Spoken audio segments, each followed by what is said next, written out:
Todo estaba calculado y planificado con exactitud, cada centímetro y cada instante. Nadie se daba cuenta de que, al ahorrar tiempo, en realidad ahorraban otra cosa. Nadie quería darse cuenta de que su vida se volvía cada vez más pobre, más monótona y más fría. Los que lo sentían con claridad eran los niños, pues para ellos nadie tenía tiempo. Pero el tiempo es vida, y la vida reside en el corazón. Y cuanto más ahorraba de esto la gente, menos tenía.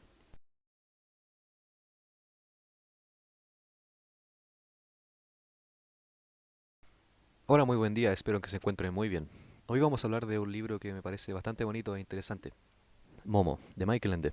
Una novela de fantasía publicada en el año 1973, que trata sobre el tiempo, el ahorro del tiempo, el valor del tiempo y el robo de tiempo. Visto de una vista bastante superficial de lo que en verdad es el tiempo. De una vista para la productividad extrema, con el único fin de producir sin tomar en cuenta esos momentos y esas emociones que uno vive en su día a día. Algo así como una crítica al modelo racional que tenemos de entender el tiempo. Pero antes de empezar el tema, tenemos que conocer algo de contexto, algo del autor y la obra. Michael Andreas Helmut Ende, o más conocido como Michael Ende, nació un 12 de noviembre de 1929 en Garmisch-Parken, en Garmisch-Parke, Partenkirchen, Partenkirchen, Alemania. Fue hijo único del pintor Edgar Ende y de la fisioterapeuta Luisa Bartolomá. Su infancia estuvo marcada por el ambiente artístico de su padre. En su juventud debió suspender sus estudios para servir al ejército alemán. Tiempo después, su familia se mudó a una zona de artistas en Múnich, algo que influenció mucho a Ende más tarde. Entre 1947 y 1950 estudió interpretación en Múnich. Comenzó a escribir relatos infantiles y juveniles a principios de los 50. Trabajó como actor, guionista y como escritor de críticas cinematográficas. Se hizo popular en su país con la novela de Jim Botón y Lucas el Maquinista en 1960, una novela fantástica. Hasta ganó un premio como mejor libro alemán del año para público infantil. En 1962 publicó la segunda parte de Jim Botón. Unos años después se casó con Ingeborg Hoffmann en Roma. En 1973 publica Momo, con algunas dificultades. Y un año después la obra es galardonada con el Premio de Literatura Adolescente de Alemania. En 1979 publica La historia interminable, también una novela fantástica, recibiendo el premio Janus Horsack y 3 años después firma un contrato para la producción cinematográfica de esta. Aunque no conoció todos los detalles del documento legal, después se da cuenta de que había cambiado la historia y tratan de evitar de que constara su nombre, pero no lo logra. De hecho, hasta le hicieron 3 películas de La historia interminable y fueron un éxito en taquilla. En 1985 fallece su esposa a causa de un cáncer de pulmón. En 1986 se produce la película de Momo, con el propio autor como guionista. En 1992 se casa con la japonesa Mariko Sato. Se le diagnostica cáncer de estómago, finalmente falleciendo del mismo el 28 de agosto de 1995 a la edad de 65 años. En 1998 se inaugura el Michael Ende Museum, o sea, el Museo de Michael Ende, donde se pueden ver obras del autor en diversos idiomas, libros de su biblioteca privada, manuscritos, pinturas de su padre, etc. En fin, Michael Ende fue un escritor de literatura infantil y fantástica. Sus obras más conocidas fueron Jim Button, La historia interminable y Momo. Sus libros se han traducido a más de 40 idiomas, han vendido más de 20 millones de copias y han inspirado hasta películas, obras de teatro y óperas. Ende fue uno de los autores más populares del siglo. Bueno, Momo se escribe en una época de postguerra, en donde la explotación laboral estaba en su auge, por eso es una obra de reflexión. De hecho, muchos abordaban el mismo tema en esa época, pero lo que hacía especial a esta era que Michael Ende buscaba plasmar la esperanza que le faltaba a las demás personas. Bueno, aparte de eso no encontré nada más de contexto de producción, la información es demasiado escasa. Pero en resumen eso. Bueno, a continuación voy a hacer un breve resumen de la historia. Primero que todo se presenta en el escenario. Se nos pone en una ciudad, específicamente en un anfiteatro abandonado, donde se empiezan a especular rumores sobre que una niña está viviendo ahí. Bueno, después un grupo de personas decide interrogar a esta niña a ver qué sucede. Y se nos presenta el personaje principal, que en este caso es Momo. Se presenta como una niña con un aspecto descuidado, pelo largo, con una chaqueta de hombre y muy grande, que en verdad no le queda muy bien. Descalza. Bueno, después se conoce de que Momo tiene una habilidad bastante especial, y en este caso es escuchar. Bueno, de hecho la gente empieza a acudir a Momo para poder contarle problemas de su vida y este lo resuelve. mágicamente, como si escuchar fuera una habilidad sobrenatural. Bueno, otra cosa que agregar es que no se le da un origen claro a Momo. Y al final ni siquiera se cuenta su edad, pero más o menos podría ser entre los 10 o 8 años. Bueno, en el principio básicamente es que se presenta el escenario del personaje principal, los personajes secundarios sí, se hace una interacción, un vínculo entre los personajes secundarios y el primario. Bueno, y acá en un momento se empieza el choque con lo fantástico en el relato.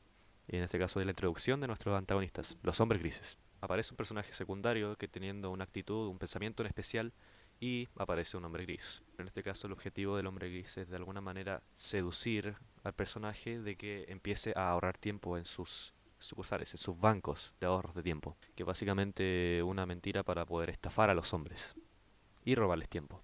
Bueno, ahí está la pregunta, ¿por qué roban tiempo los hombres grises?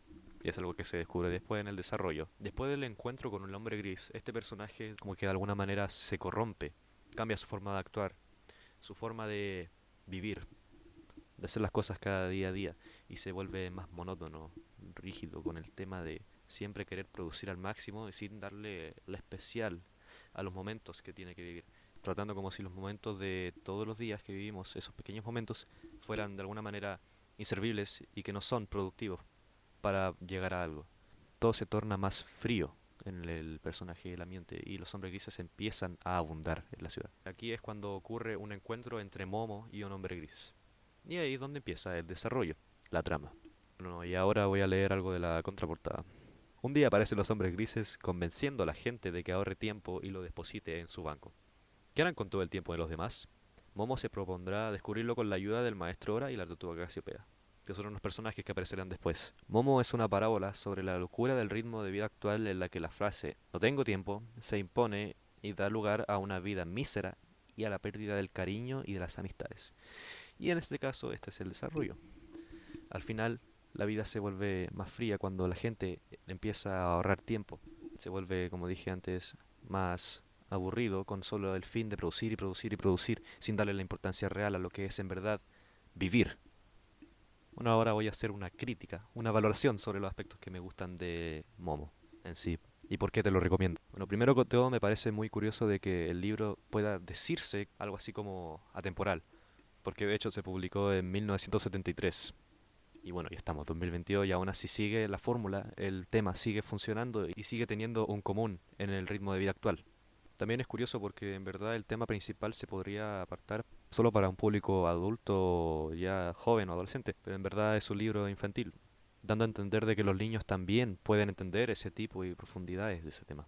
También me gusta la narración que hace Michael Ende porque en verdad en ningún momento me deja aburrido. En ningún tipo sentí un uso de palabras demasiado explotada o un momento en donde estuviera aburrido la historia. Siempre daba como la curiosidad de saber algo más y te dejaba con las ganas de seguir con la historia. Aparte de narrar, también me gusta el tema en que use Michael Ende al final de cada capítulo, porque, bueno, habían ciertos capítulos y la mayoría, de hecho, entre medio de los desarrollos, Michael Ende daba un tipo de reflexión sobre el tema, como por ejemplo la cita que leí al principio de este video. Oraciones así se ponen a través de la hora, repartiéndose de repente al final del capítulo o entre medio de una situación en específico, y eso también me gusta mucho en cómo juega Michael Ende con esto. Es muy bonito. También lo encontré súper original. Bueno, quizás no lo sea, pero en verdad lo encontré súper original porque al final no vi ninguna otra historia que se asemeje tal cual como lo es Momo. Y obviamente hay que hablar del tema, el tema del ahorro del tiempo, de cómo es que este puede corromper a una persona por el hecho de quererse explotar y no verle el verdadero significado y sentido al día a día de la vida. De esos momentos que en verdad son la belleza del día a día de nuestra vida. La introducción y el desarrollo de los hombres grises a lo largo de la obra también me fascinó, en serio, encuentro que son la mejor parte del libro y de hecho por eso es que te lo recomiendo. Es una forma muy interesante y bonita de entender el tema. También quería añadir un pequeño spoiler, bueno, en verdad creo que no es spoiler ya que al final no tiene que ver mucho con la película o que cuente algo de la trama, pero en sí, al final te cuenta Michael Ende de que esta historia él la conoció y la escuchó en un viaje de tren que estaba haciendo por ahí, donde una persona se acercó al lado y le estuvo contando toda la historia que está acá. Y él solo la plasmó como la escuchó. Me parece increíble. Es como un giro que en verdad nunca te esperabas. Y bueno, ¿qué más podría añadir? Me encantaron los personajes, me encantó cómo es que se explicó el tema mediante los hombres grises y el desarrollo que dio, la idea, la reflexión que te deja. Es muy bonito y por eso es que te lo recomiendo. Bueno, eso ha sido todo por hoy. Ah, y antes de irme, le podría dejar un tipo de calificación. Yo le dejo 8 de 10. Bueno, ¿por qué 8 de 10? En verdad le doy 2 puntos menos por el tema del final. Aunque en verdad es un tema personal porque, sinceramente, encuentro que el final estuvo un poco apurado. Es como si la historia estuviera más bien, tuviera su duración. De repente viene el desenlace y como que se apura y termina. Pero en verdad tiene un buen desenlace y un buen final. Así que bueno, eso ha sido todo por hoy. Pequeña Espero que te haya gustado mi pequeña reseña sobre el libro Momo de Michael Ende. Espera, te lo voy a mostrar de nuevo para que lo veas. Ahí está. Sí, este mismo. En serio te lo recomiendo, muy buen libro. Y bueno, nos vemos en la otra. Adiós.